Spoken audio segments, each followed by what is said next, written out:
Hi, Evening, Heather. how are you?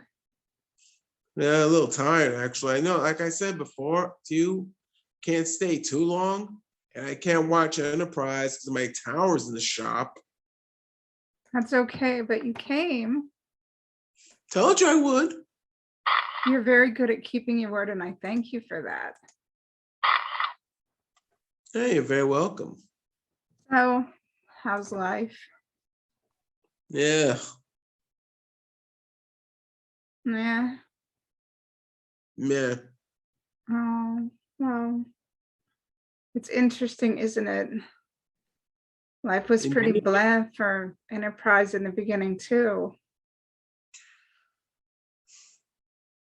But the interesting thing about Enterprise was season 3 with the Zindi. Yeah. The irony is it took a tragedy to bring them together as it did with the whole world, like COVID. It's ironic. The world would have really never taken the time to notice each other if it wasn't for COVID. Yeah, I'm just up here wishing the insect people would be on Discovery. That's interesting. What, the Zindi insectoid people? Yeah, that's interesting. Like, which quadrant? Are they in the Alpha Quadrant now? I need to catch up on that season very badly. Yeah, like I said, I can't watch it with you guys this time, but I know I'm talking about the pilot episode, Broken Bow, I think. Yes, Broken Bow. Yeah, Broken Bow. It's like this is the early Starfleet. There wasn't much going on. And this was the first, 5 vessel, I believe, that was going into deep, deep space past the solar system. And Archer's father tried to get it off the ground, but the Vulcans held back just enough that he couldn't. Mm-hmm. Oh, those Vulcans were outright mean, weren't they? Mm.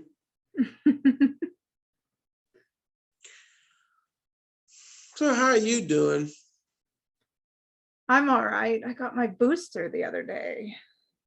Ah. They didn't have a Pfizer, but Pfizer and Moderna are interchangeable basically now. So I got the Moderna just because what's the point in holding it off if you can get an appointment? There's not a point. It's like it's kind of stupid to hold off the booster just to stay in one of the vaccine clubs, isn't it? To each his or her own. Well, it's like it's safer to get it done, and they don't care which one you get as long as you get it done. Yeah. It's really good to see you, though. I've missed you. Oh. So, since even though you can't stay, you said you've seen it, right? Yes. I still remember the Suliban thing looked like a guy, Pea Soup Man, chasing the Klingon through the wheat field. Yeah, how is it that the Klingon even got to Earth? How did the Klingons even know where Earth was? I'm very curious.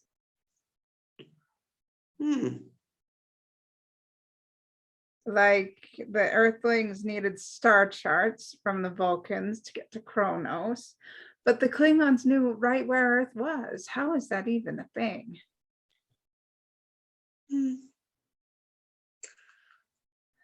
One of those weird, tricky questions that goes unanswered.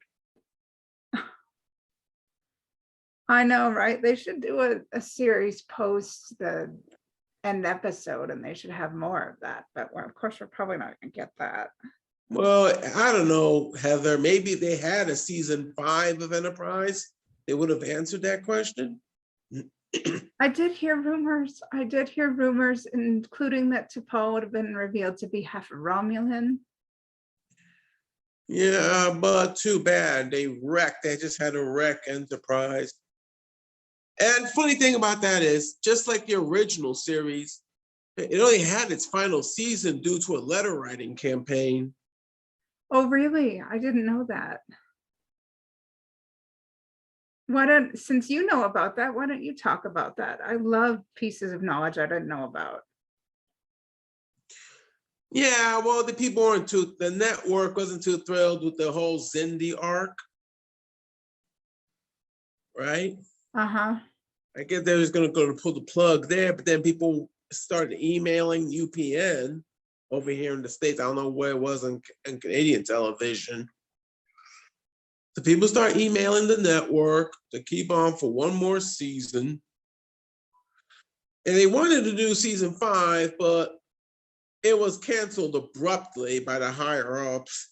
That's how we had that crappy final episode with Jonathan Frakes as Riker. Well, Jonathan Frakes is absolutely not crappy, but I will agree that the final episode was crappy. It was a holodeck recreation and it deserved better. Yeah, they weren't even trying. It's like the first episode was so good and people give Enterprise a lot of crap, but the first episode was so good. We have a Klingon running through a cornfield being hunted by a farmer with a phaser rifle. Will Suliban hide in a grain silo? Yeah. And all of these middle-aged crewmen are like gearing up to go on this ship, having barely met each other. And why were they so old to begin with? Starfleet, did they have, I don't know, did they even have an academy back then? Who knows? Like, did they have to go, they probably had to go to school, but where did they come from? How did they even get into Starfleet? Which was pretty much Earth fleet at that time. Yes. Like, I think Jonathan Archer had to be what, 40? At that time. Like, I believe Hoshi was teaching at a language school in Brazil. Yep.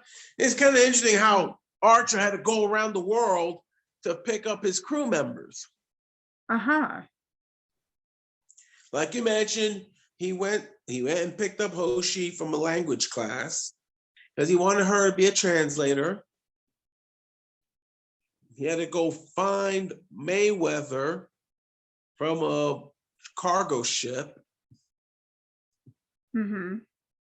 And I don't remember off the top of my head where he located all his other crew. Phlox was at medical with the interspecies medical exchange, and Phlox wasn't even chosen. Phlox was just like there investigating the Klingon because he too was an alien, remember? Yeah, the Nobulan. And it's like Archer was so intrigued by Phlox, and Admiral Forrest was giving him crap. Oh, you haven't even selected a medical officer yet. And Archer was like, hey, come here, Nobulan, I want to talk to you. Come here.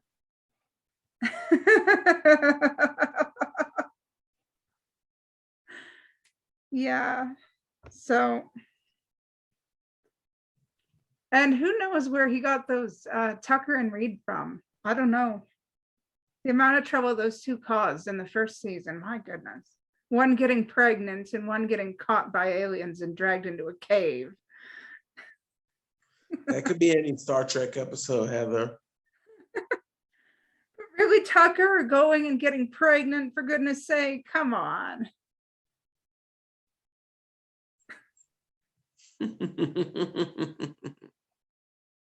Yeah. So what was your favorite part? Of Broken Bow? Yeah. Porthos. Oh, Porthos. I think he was plagued by what, like 5 different dogs or something? Wasn't he? I have to look that up. Yeah. Well, I prefer the Beagle Porthos to the Mirror Universe Porthos. Oh, there's a mirror Porthos. Yeah, in season 4 of Enterprise, there was a 2-parter in the Mirror Universe. Uh-huh. Yeah, you know, everybody's evil, and the crazy thing is some people at Star Trek conventions want to play mirror universe people, even though they keep getting in trouble, doing things they're not supposed to be doing at a convention. Oh, we're doing the mirror universe. No, you can't walk on the street drunk.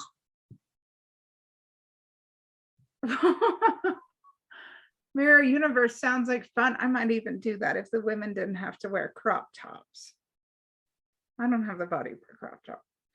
I mean, you ever stop to think what the mirror universe you would look like? Oh, Don't worry, I don't.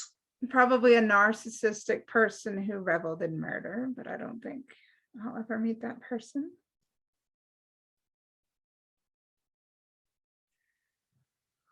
So yeah, like I said, they tried to do the 2-part mirror universe in season 4. Mm-hmm. I still prefer Beagle Porthos to Doberman Pinscher Porthos. Oh, it was a Doberman Pinscher. I don't know, one of those like vicious dogs. Oh man, I'll have to rewatch that. I've seen so many episodes of Star Trek, I can't keep them all straight in my head. I've been watching that in syndication since 94. Well, you know, when Enterprise was out, I was just a teenager. So Mm. that was so very long ago. Oh, I know the feeling. Yeah, so Broken Bow, it's like they get this assignment to get the Klingon. They end up taking on a Vulcan crew member, T'Pol. Yes. And I guess they must have had starship exploration within the solar system before, because they mentioned like a Vulcan serving on a Starfleet ship previously, but I guess it must not have gone well. Really? I thought Enterprise was the first. And I know the Admiral that was played by Vaughn Armstrong. He was like, oh, you've been holding us back for long enough. And they're arguing with the Vulcans about how. I know No, that the yes, record, I believe they mentioned the record of the Vulcan serving on a starship of any kind. I believe it was what? I can't remember. It was only a matter of days. Yeah, I will say this though. Enterprise is a way better prequel than what they did with Discovery for the first 2 seasons of that. Well, Lorca was entertaining, and so was Pike. Well, let's see. When my computer gets out of the repair shop, I could finally subscribe to Paramount Plus and watch half of this stuff again. Well, yeah, Jason Isaacs does a fun thing with Lorca. He really does. And what's his Anson Mount does a fun thing with Pike. Well, oddly enough, it brings back memories of the late Jeffrey Hunter. Yeah. I don't know. I might get assassinated for this by Star Trek fans, but I don't know if I was too fond of his portrayal of Pike. Well, neither was the network. Well, here's the thing with that, and I read this, and I've seen this in documentaries, and I've read this in Star Trek Memories. Pike, Jeffrey Hunter's wife was a bit of a diva and always was making demands on behalf of her husband. So that's why they axed him before the second pilot and got on William Shatner. Yes. Hi, Jake. Hello. How are you? All right. How are you? I'm good. Ah, there he is. Now, we were just talking about tonight's episode. Cool. You seem So, tired. how You did you- okay? Yep, I'm good. Thanks. Good. Tonight's episode is Broken Bow.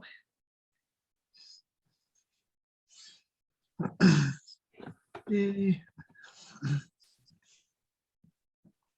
Yeah, I like this episode. Not the first episode of Enterprise I saw, but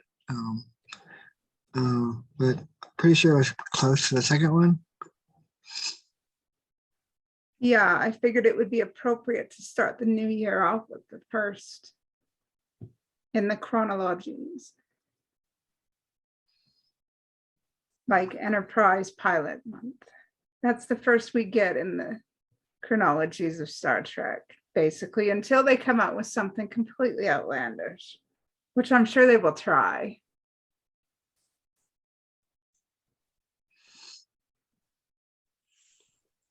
Well, that's one thing early Trek was known for, is outlandish. Yes. But it's always fun, isn't it? I mean, since the future is being made up already with all the new shows, they get to play with the past a little bit. And they've kind of left it open for interpretation. Well, Jacob. Whichever. I'm good with either one. I was going to say, I forgot what I was going to say. Something about Discovery being worse prequel than Enterprise.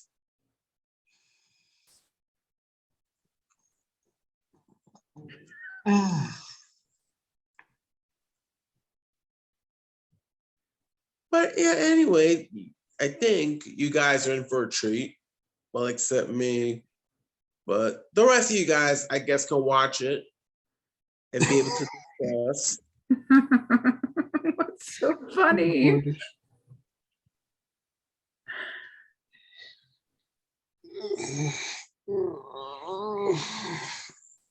What's so funny?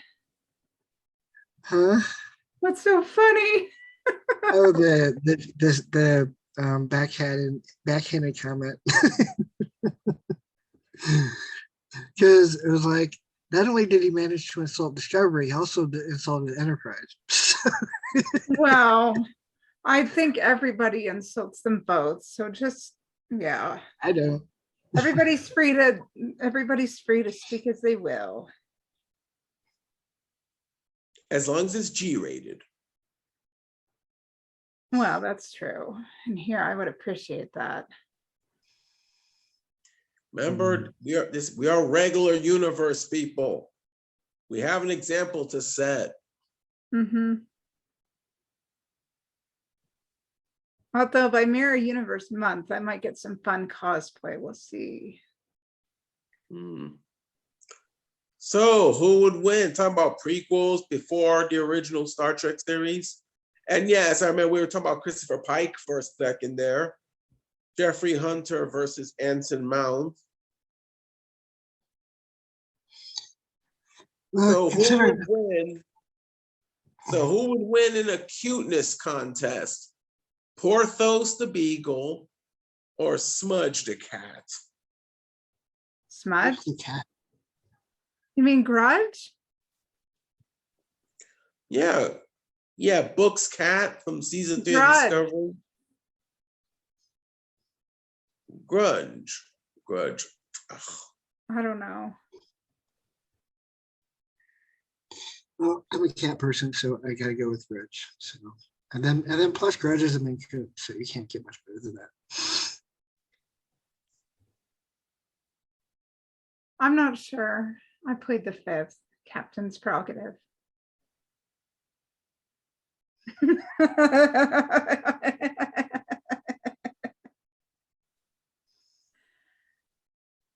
What's your answer?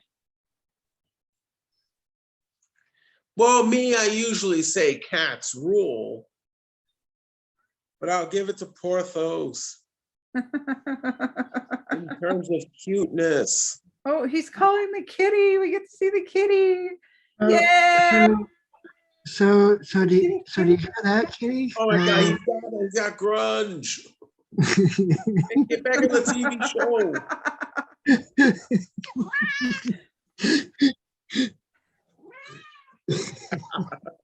Oh, she didn't like being picked up?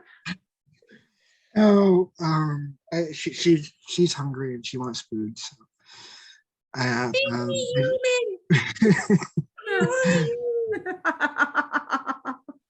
so I just got in from work, so I'm gonna go feed her and get some food for myself when I kick Okay, off the so why episode. don't we, why don't we why don't we do the episode watch then, since, so then you can have time to do that, and you can be behind, it's okay.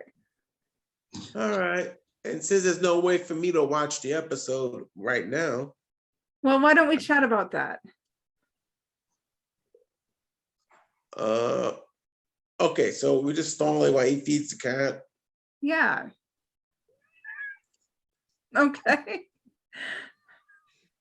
Okay, so it's Broken Bow Enterprise pilot episode whenever you're ready. See Yeah. you in a bit. See ya.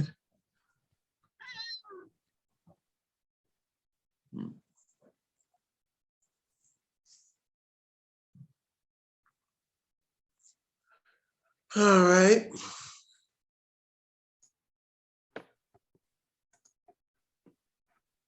Can you watch it on your phone? I'm afraid not. Oh, But like I said, I did keep my word about showing up for some of this session. oh. Well, then I don't know how to help you. I know. I have to make up for it next time. Okay, so did you just want to hang out? Maybe study the wiki? No, it's okay. I appreciate the thought though. Okay.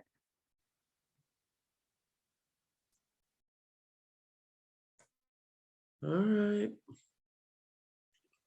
All right, Heather. I'll see you later then. If you want to come back in like an hour or so, Okay. like whenever Broken Bow is over, I don't know how long it is. 2 hour long. It's a pilot episode. Okay, yeah. Just pop back in a little bit. All right. Star Trek Enterprise. I'll see you later. Well, you can't watch on your phone and just go out of here and I'll maybe boost you a link. No, don't worry, Heather. Okay. We've been over this. All right. All right. I just worry. See you in a bit. Okay. What the hell? Well, how did you like it? I enjoyed it. This is probably I think like the probably fourth time I've seen it probably. I'm not surprised. You've probably seen these hundreds of times. So various different episodes, yeah. I know let's see, I first you probably heard this story already. But I know the first episode of Enterprise I saw was Regeneration. That was a Borg one. It was off of a Borg DVD set. So I was like, for all the people complaining, this wasn't so bad. So I watched the rest. I started from the beginning after. Well, even if I have heard the story, my memory's not so good, so you can tell it again. And even if I have heard the story and remember it, it will still be a valuable story. So you can tell it as many times as you want. It will still be special. Okay? Okay. Good. So Broken Bow, early Starfleet, they were a bit of a mess, weren't they? Yeah, a bit of a mess. I know I know that was one of the things I enjoyed about the series was the humans were so naive. And I think that was part of his charm. It was like, these humans who had like zero idea of what space was like, and just and kind of finding their way over the course of the series is one of the things I enjoyed about it.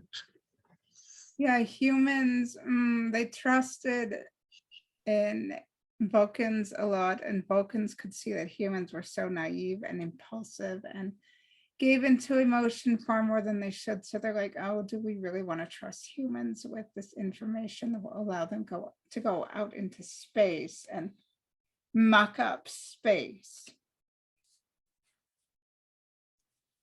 Mhm. Yeah.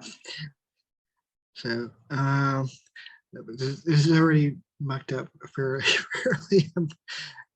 fairly good.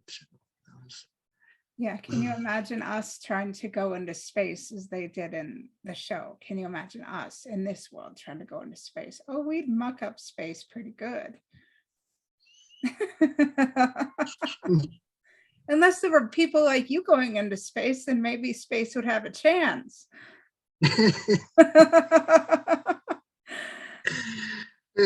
Maybe. I don't know. I tend to muck up most things. Well, no, you're like in the military and have been taught to be peacekeeper, you know, serious, sophisticated, calm, caring, and all that. So maybe with people like you, there'd be a good chance of some interstellar peace. Oh, thank you. I appreciate it. Yeah. So everybody, you know, everybody in early Starfleet had a bit of aggressiveness to them. Everybody was so busy just trying to get out into space. They didn't tend to appreciate what was around them. They were very aggressive towards the Vulcans. And instead of trying to understand why the Vulcans may have held back information, they were just mad at them for doing it. Mhm. And realistically, I mean, it was the Vulcans' information to withhold. They didn't have to give over information if they didn't want to. That was, Yeah. so, and that was one of the things that always kind of struck me about Captain Archer and Trip was that they were mad at the Vulcans for not giving them information, but I don't know, it was the Vulcans' information to give, and that's really all there is to it. I mean, the So, Vulcans didn't necessarily have to give them anything, but the Vulcans helped where they could. And the Vulcans could have been like, okay, you want to be mad at us? Figure all the space stuff out yourself. We don't have to give you anything. mhm. So, I mean, yeah, there were elements of, I don't know, mistrust or whatever, but I mean, I think overall the Vulcans are probably, the Vulcan influence is probably for the best. I mean, humans probably fared far better meeting the Vulcans rather than the Klingons to start out Yeah. with. And I mean, 2063 was a decent time. Can you imagine if Carbon Creek had been the actual first contact? Oh, those poor Vulcans wouldn't have stood a chance because the humans of those times would have freaked right out and dissected the Vulcans. Like you do remember the intro to the Mirror Universe episode, do you not? Mhm. Yeah. Look what happened there. The Vulcan came out all peaceful on the ramp and did the hand raise. I'm not going to do it. I don't know how to do it. And then all of a sudden, Zephram Cochrane reaches into he looks at his hand like he's going to shake, and then he reaches into his pocket, pulls out a thing, and pops the Vulcan with a rifle or whatever the heck you call the weapon. Everybody raids the ship. Mhm. Well, that's the Mirror Universe. Yeah, and So, in the early days of Starfleet, the Prime didn't behave much better. They were very aggressive. They weren't physically aggressive, but they were verbally aggressive, and they didn't seem to focus on taking responsibility on how to be better. They blamed the Vulcans for not progressing, but did they ever stop to consider why the Vulcans were not letting them progress? mhm. I don't know. Maybe I'm off base. Well, yeah, I mean, I, so I think you make a good point there. Uh, I know, I know one of my favorite parts of this episode was that little exchange between DePaul and Trip on the space station, where he's like he's yelling at this lady for like, because she was like trying to wean her child off of whatever air they normally breathe, and to be able to breathe oxygen. And DePaul was like, no, you need to try and like objectify or understand their culture and what's really happening before you like jump in and try to mess with things. Yeah, you don't need to be impulsive. You don't need to just jump in and assume the worst about people. You need to really take the time to understand that not everything or everyone is going to be the same as you are. Some progress differently, some live differently, some learn differently, and everybody's different, and there's nothing wrong with that. And if people took a lot more time to really sit and observe how people lived and how people are, instead of just, just assuming things on first glance and then listening to mere rumor, maybe people would get along a lot better. And a lot of misunderstandings could be avoided. Mm-hmm. Like that I do remember the scene you're talking about. Like when they're in that market, that mother was trying to help that little kid, and Trip thought the mother was hurting the little kid and tried to interfere. And T'Pol was like, oh no, there's no harm being done. You need to calm down. You need to settle down. You need to stay out of it. You don't know what's going on. You don't understand. And you clearly don't want to take the time to understand. So you need to move on because your attitude isn't right. Mm-hmm. Right. Am I No, off base? no, you're good. No, I mean, so circling back to your earlier point about the Vulcans wanting to hold the humans back a little bit, maybe that was one of the things that they were trying to teach humans before they jumped off into space. Maybe that was one of the things that they wanted to make sure humans understood before. Well, they could barely handle each other because of what happened in World War III and around Zephyr Cochrane's time of first contact. How are they going to handle aliens? I mean, Starfleet was prepared to let Klang die and take him off of life support simply because the Vulcans just willed it. They wanted it. They felt like the humans couldn't handle dealing with the Klingon because they could barely deal with themselves. Mm-hmm. So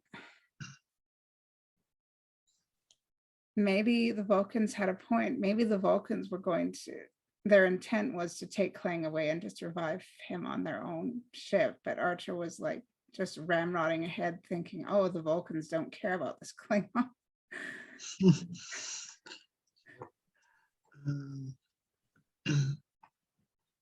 Yeah, we don't really know what the Vulcans were going to do.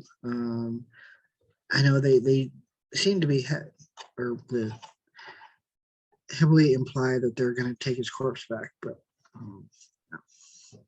well, it's like it's sort of a metaphor. Like just because something or somebody appears to be a lost cause doesn't mean they are a lost cause. Mm-hmm. We shouldn't forget to care just because it may be hard to care. Mm-hmm. Maybe I'm getting too deep. No, you're good. Yeah. It was a very deep episode, I think. You could get a lot of metaphors out of it. And we got to also see a little early version of Kronos. They were very primitive back then. Yeah. So yeah, we saw like a group of buildings. I mean, nothing like what we saw in like Next Generation at all. Like this is pre-phage. I think the phage was the phage in season 4. You're gonna have to help me. I didn't watch much of season 4. Yeah, it's in season 4. Yeah, and maybe that's why the Klingons the way they are in Discovery, because they're recovering from the phage, like the Klingon sickness that took all their ridges away in TOS or something, or maybe they're dealing with the phage because Discovery is before TOS, so maybe they're dealing with that still. Because I think it ruined Klingons for several generations, did it not? Yeah, it I forget how many generations it was. Um, and it was kind of weird how that panned out too. But I don't actually know how many generations it was. So that was in.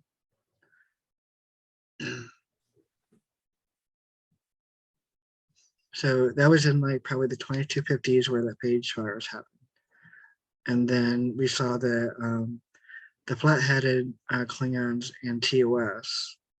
Yeah, And because then, there was a DS9 crossover, and when O'Brien and Julian asked Worf about it, Worf said they do not discuss it with outsiders because they saw the flat-headed Klingons.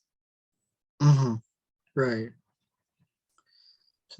And then we saw the ridge-headed Klingons in the motion picture. I don't know. It's very complicated. I don't know. And then we saw three of the flat-headed Klingons who were in TOS have bridges in Deep Space Nine. Kor, Koloth, and what was the third one? I forget. King. I don't know. I really don't know. So, but all three of those were in TOS, and then we saw them with bridges in Deep Space Nine. So, did they grow back? Did the page get better? Did they find a cure? Maybe it was just inconsistent storytelling and people forgot to check the Star Trek Bibles in between shows. Yeah, if you wanted to go with that explanation, yes, that works. So, well, there are Star Trek Bibles. I know there are Star Trek Bibles. I've tried to buy them, but they're hard to find. But anyway, back to Broken Bow. Like, it's interesting. Like, before you came, Anthony and I were talking about how it's interesting that the Klingon was even on Earth. And then I connected it at the end when the Klingons took some of his blood, the Klingon's blood, and they put it in their computer. Do you think the Klingon was sent to spy on Earth?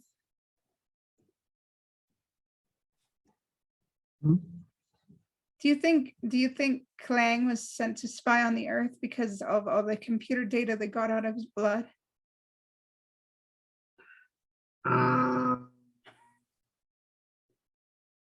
No, that's not really what I gathered from it. So kind of what, okay, so here's kind of my interpretation of that. So Suliban were chasing Klang. So, okay, let's back up a little bit. So Klang met up with Saren and Rigel. She that there was like some information or something that she wanted to pass. So she used so they used like some sort of genetic messaging system to implant a message for the Klingons in Klang's DNA. So in the process of running from the Suliban, Klang crashed on Earth or ended up on Earth. And that's where we met him in the episode running from the Suliban. Oh, that's an interesting theory. That is a very interesting theory indeed, considering where Kronos is and how far it is from Earth. That's an interesting theory, but it's not unrealistic. But why would a Klingon and a Suliban be hanging out? That's so weird. Well, so it's kind of mentioned in the episode a little bit because the Klingon, so there's that the temporal Cold War, and yes. So whatever that person from the future was, so the person from the future was trying to Daniels. I don't think that was Daniels. That the guy in the little portal thingy that was doing all the talking, his name was Daniels. No, I don't think so. Daniels was a temporal agent from the 30th century. Um, Do you think the, that one question, quick question, do you think that didn't the Guardian of Forever guy in Discovery mention the Temporal Cold War as well? yes.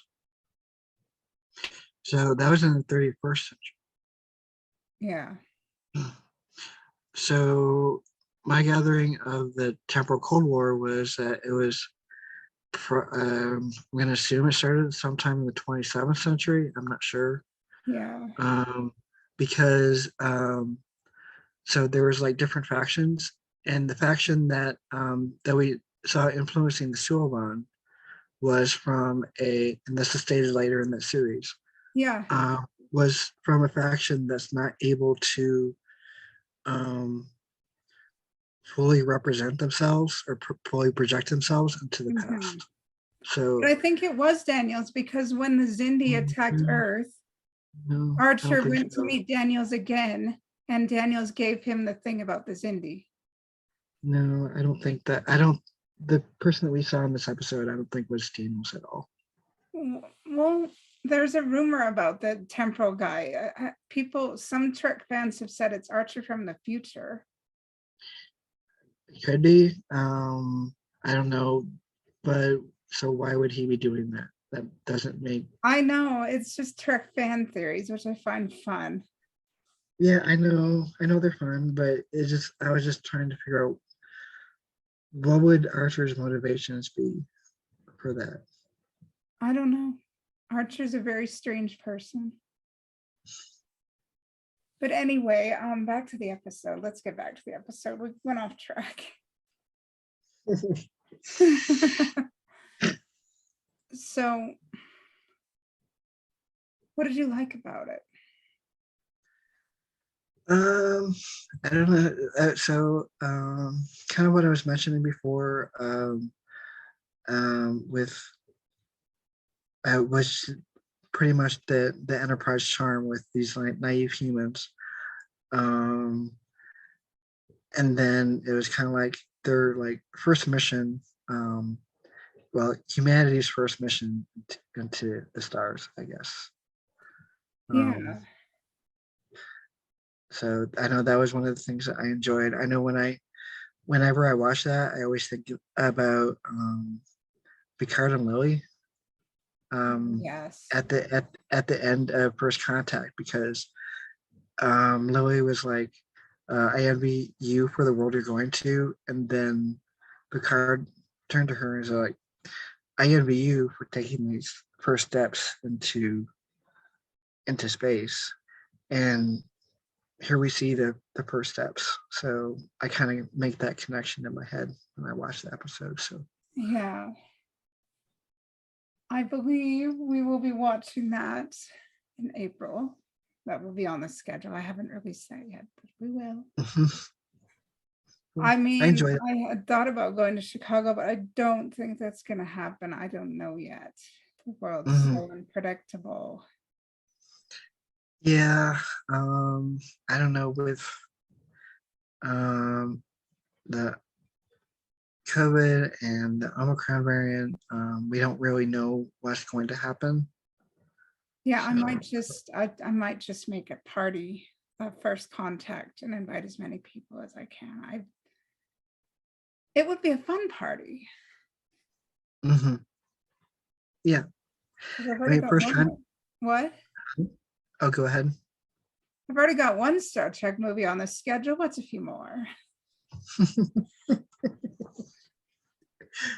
Well, these double episodes are almost like watching a movie almost. I know they're a bit long, but it's nice to have some variety, and Pilot Month is quite interesting. I thought of it because it's a new year, so why not look at the beginnings of series, like some series, not all of them, obviously, but the beginning of series is a good time to reflect and look at new things. Right. Yeah. And Enterprise was the first chronological. Yes. The first chronological season premiere, yes. I hesitate to say the first chronological episode, but Yeah. Some of that can be debated a little bit, but Whatever. Like the TOS one was too confusing, and I didn't particularly care for the cage, to be honest. I swear. I thought the cage was cute.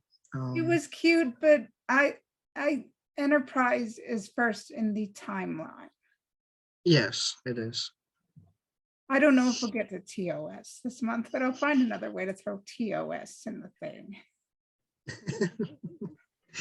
So I don't know. I really enjoyed the Where No Man Has Gone Before.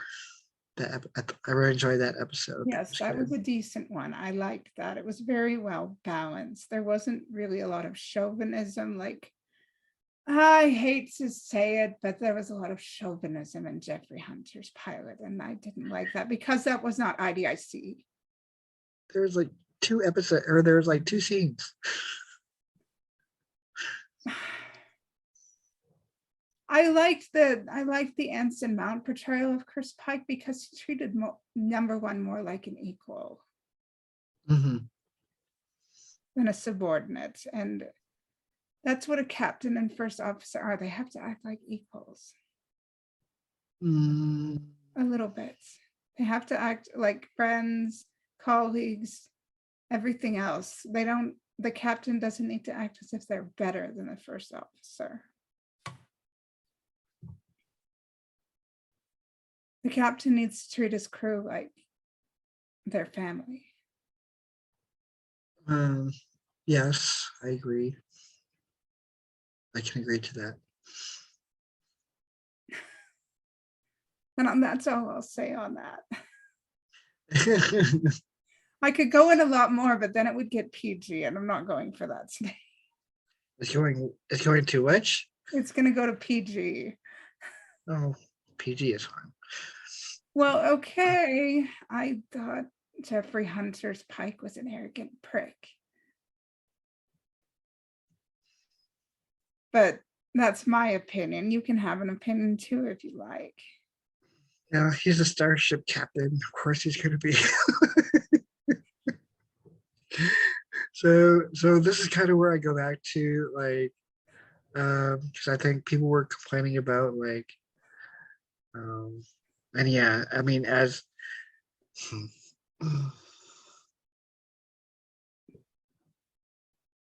was rethinking what I was about to say, but I don't know. By the time you get to the captain's seat, you probably should let some of that arrogant prickness go. But I know Captain Kirk, he was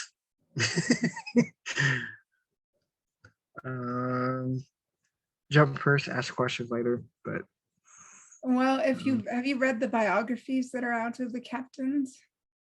mm-mm. Oh, really? Oh, well, in the Captain Kirk biography, it talks about his early life and how he and Ben Finney became enemies. It's very thoughtful. I won't explain it because I want you to read it.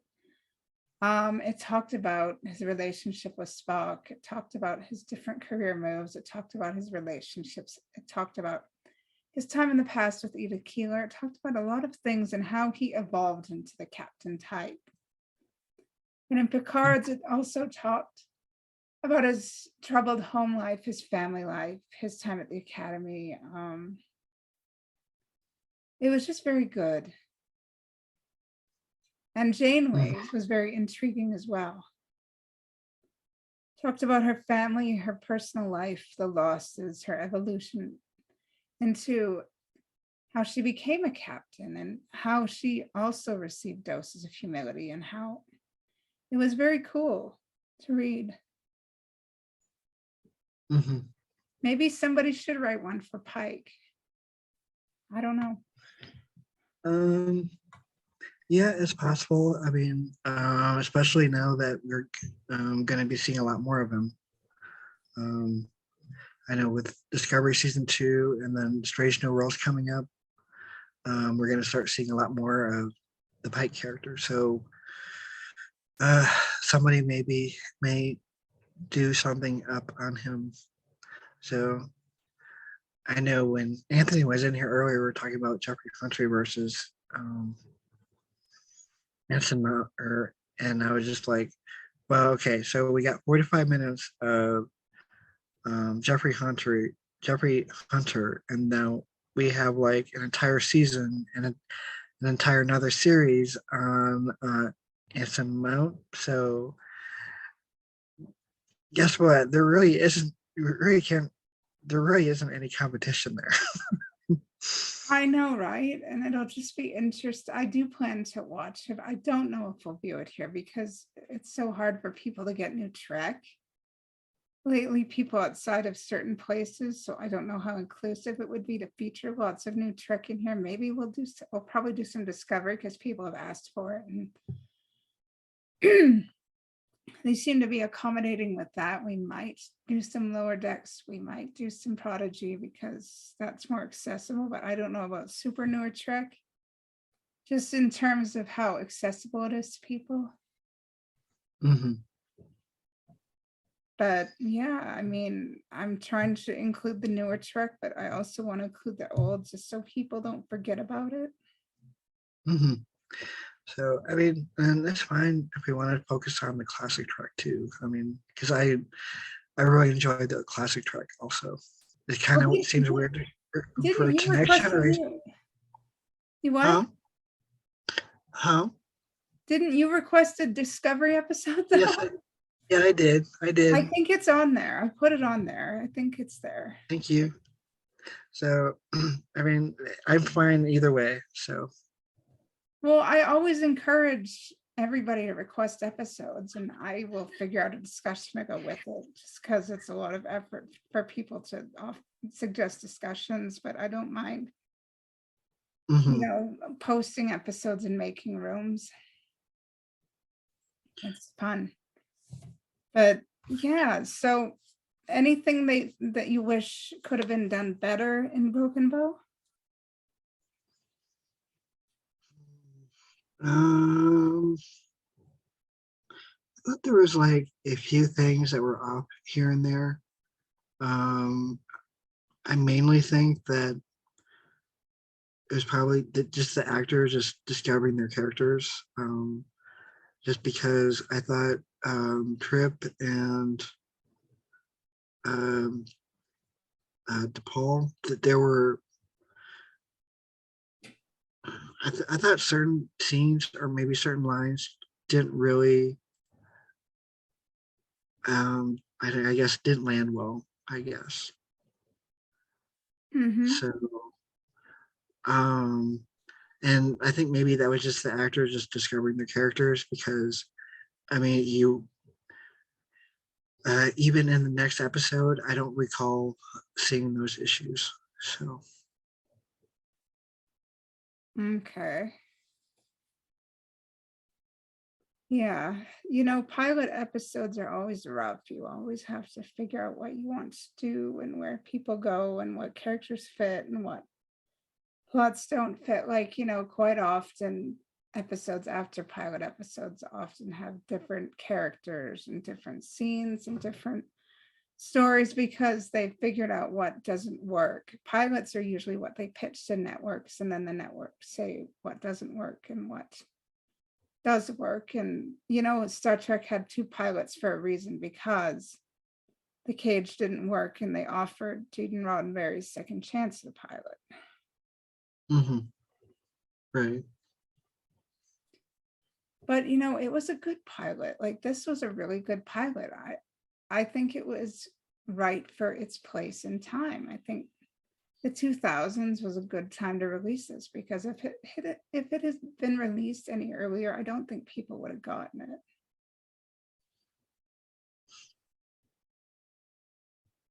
Yeah, I agree. Like, I don't know. It's just any new Star Trek show after the original and after TNG, people are just gonna kind of piss on because they don't understand it. Um,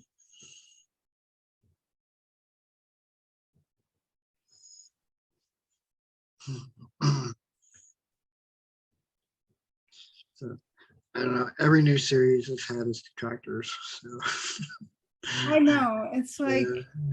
So I remember I heard TNG had issues when it started, and then D Space Nine, there's like tons of complainers, and then Voyager and Enterprise and Discovery now. yeah, are you watching that documentary series that's out about Trek? Which one? Oh, what is that called?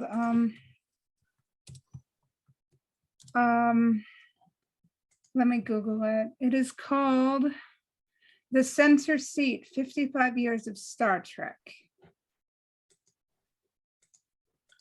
It's a rather cool mini-series that's available on television. I think I heard about it. I haven't seen it. But Yeah, I believe, let me just Google this really quickly. There are, oh, there's a lot of episodes out. Yeah, it goes through the history of Trek, and it might be available on a streaming platform. I don't know, but it goes through the history of Trek and different things in Trek, and it really is amazing. I've actually managed to watch it through PVR because Canada got it a little later. Mhm.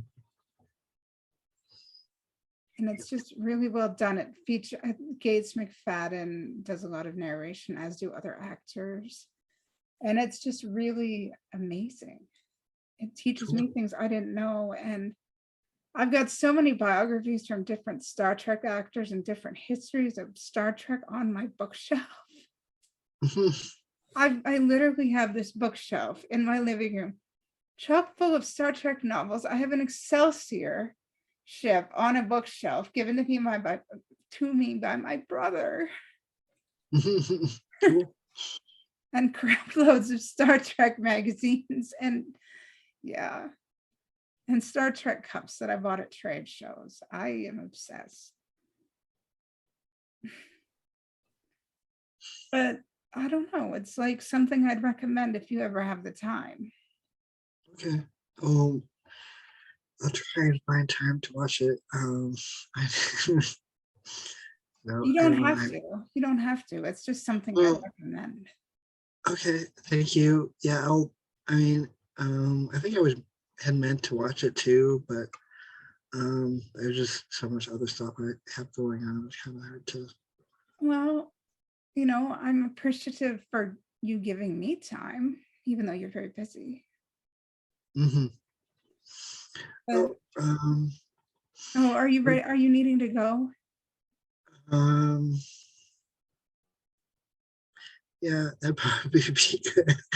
But so, Do you have any last thoughts on Broken Bow? um, so,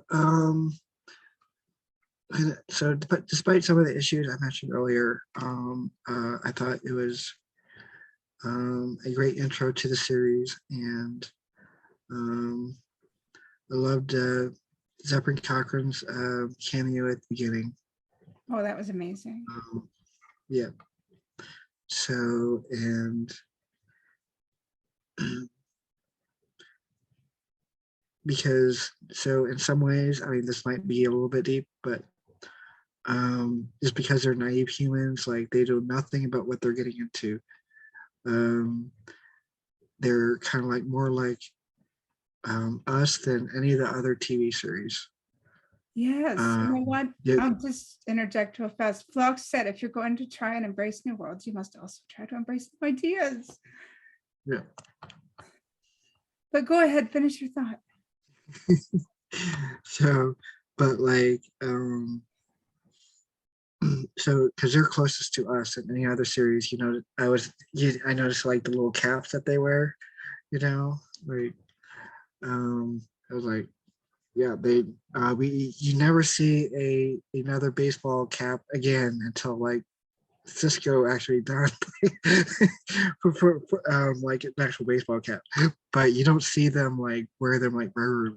It's not a thing. And then like the jumpsuits, I don't know if you ever seen like the kinds of play suits that some of the military wears or like the astronauts wear is very reminiscent of that. So even like their Yes, uniforms. I did see that. But so but yeah, they're like the closest humans to us. So in a way, uh, maybe they would be showing us what it would be like, more than any of the other series, what it'd be like to go out into space for the first time. So that's kind of what I've always enjoyed about Enterprise. It is. It's a very realistic goal, and it's very far away, and it's a lot of hard work. It's not just simply beaming onto a ship and hopping off into warp. It's like a lot of work. It's a lot of humanity, and it requires a lot of patience, restraining of impulsive emotions, and it requires a lot of teamwork and a lot of trial by error Mm-hmm. Right. and learning as you go. I mean, you don't have a manual for this sort of thing. Right. Yeah. Other than the Vulcans, kind of. Well, the Vulcans are the exception to the rule, but you can't have a Vulcan in every situation, unfortunately. Right. Right. And you mentioned Cisco. I did mention Cisco. Guess what we're watching next week? Right? Emissary! And it's on the schedule. So, so yeah, that episode and what I consider the series finale of Enterprise had the best speeches about what Star Trek was all about. So You know, you're inspiring me right now. I'll have to figure out a finale month for some time. So, and that is Demons and the other one, not the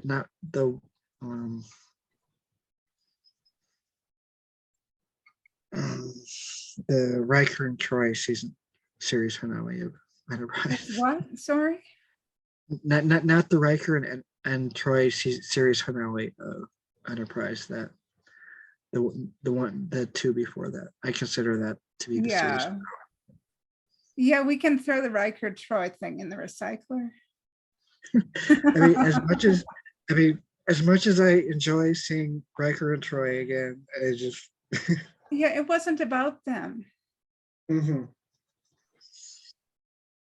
Like, why did that was such a waste. Mm-hmm. Yeah. So, and I was so looking forward to Archer's speech at the end of the episode, and then it cuts to Riker and Troy, and they just walk out the holodeck. I'm like, oh. Yeah, and I mean, I did some snooping in the Apocryphas of Memory Alpha. Can you believe Archer becomes president of the Federation at some point and Reed becomes his adjutant? I would have never guessed those two becoming those roles, given their personalities. Mm-hmm. Right. Well, I don't know. Knowing Archer is probably not something he really wanted to do, but maybe somebody convinced him, or he saw that it was. I mean, especially since with him as being such a uniting figure, Yeah, for the other races, that's true. that he saw that being president might be the best way to give the Federation the best chance of success in its earliest years. Well, Archer and Reed probably survived the Earth Romulan War because it was shortly after the Enterprise came back that happened, and a lot of Starfleet personnel probably passed away in that. And Archer and Reed were left with a mess and the remnants of Starfleet, and Archer probably gave some sort of inspirational speech, and Starfleet was like, we're putting you in an office to save this wreck of Starfleet, and and Reed was probably depressed, a lot of war veterans after surviving a war and losing all their buddies and everything, they probably get depressed, and that's not mockery, that's a reality, and it's very sad. And Mm-hmm. And Archer was probably like, I want to help my buddy read out and give him a job so he's not depressed and frightened and turning to things he shouldn't be turning to. So maybe that's how it was arranged. I don't know. Right. So, because George Washington, the first president of the United States, he didn't want to be president of the United States either. So Well, sometime, you know what? I don't know. I heard this in Chronicles of Narnia. Like, Caspian didn't necessarily want to be king, but it's because he didn't want to be king that Aslan thought he was ready to be king. Mm-hmm. So maybe it's because Archer didn't want to be president and Starfleet thought he was ready to be president. And of course, I'm sure Reed was suffering PTSD after the war, and Archer doesn't seem like the type to leave his buddy behind. Like, remember Minefield? Yeah. He didn't want to leave his buddy in the cold and suffering. And so he's like, okay, Reed, come with me. You're going to be my adjutant. And I'm going to make whatever years you have left comfortable because I love you. I care about you. Mm-hmm. But that could just be our imaginations. Maybe I should go be a script writer or something. Who knows? What do you think? Well, you can, yeah, always write up the script and then send it in. There's this really good movie. I don't know if it was Stand By Me, or not, maybe it wasn't Stand By Me. Please Stand By. That's the movie. It was about this autistic girl. So she was like a huge fan of Star Trek, and there was like there's this like screenwriting contest or something like that. Oh, And I think like she like missed it or something, and she ends up going on this like, so she starts in like San Francisco and has to go all the way to LA by like in like 3 days or something to get it in. So it's a fun little wow. movie. I think it should be on Amazon Prime. But Well, you know, it's hard, you know, like I started this because it's a struggle for people like me to belong in a typical world and, you know, hopefully. And I've spent 16 years, 17 years, excuse me. I've been doing this freelancing thing since I was 17 years old and I'm now 34. Yeah, I've been doing that for a long time. And I taught myself how to like produce videos and I'm, you know, and it would be a dream to write for Star Trek, and I've done a little bit, but I'd love to do more, like screenwriting and acting and wonderful things for it to represent a severely underrepresented group of people. And, you know, that's what the crew of Enterprise did. That's what people like Malcolm Reed did. I'm pretty sure he had a thing going on because he was kind of unusual.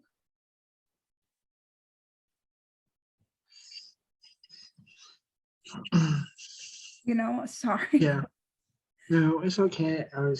It made me think of Forrest Gump as well, that we were talking, you know, when Lieutenant Dan got his legs blown off, like Forrest was like, did not leave him in the jungles of Vietnam. Mm-hmm.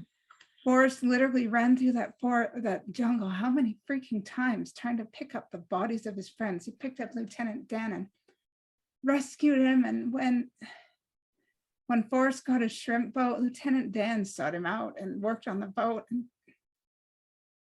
Forrest helped his friend, and even in the city, when Lieutenant Dan was depressed, they stayed together, and Lieutenant Dan was able to be redeemed because of Forrest's kindness. It was amazing. Sorry, I'm a little distracted. Sounds like my cat is vomiting. And oh no. So I'm a little bit distracted. I'm waiting for her to come up. Well, you know Wondering what? if it's okay. We've had a lovely discussion. So I apologize if I was a little distracted there. It's okay. It wasn't anything that you were saying. We've had a lovely discussion. I was just talking about Forrest Gump and the relationship between Forrest and Lieutenant Dan. And How the little Uh, discussion we had about Archer and Reed and their possible future reminded me of Mhm. that. hmm So and that was a good, that was a fun friendship too, between Lieutenant Dan and Forrest. Yeah. So, Anyway, yeah, we should wrap this up probably, so you can go check on your cat. I hope your yeah, cat is okay. thank you. Thank you So for she coming should, tonight. right, thank you. You're welcome. Have a good night. Live long and Have a good prosper. night. I hope to see you in the future. Okay. Live Take long care. and prosper. You too. Good night. Night. Thank you for coming to tonight's discussion. I love you all.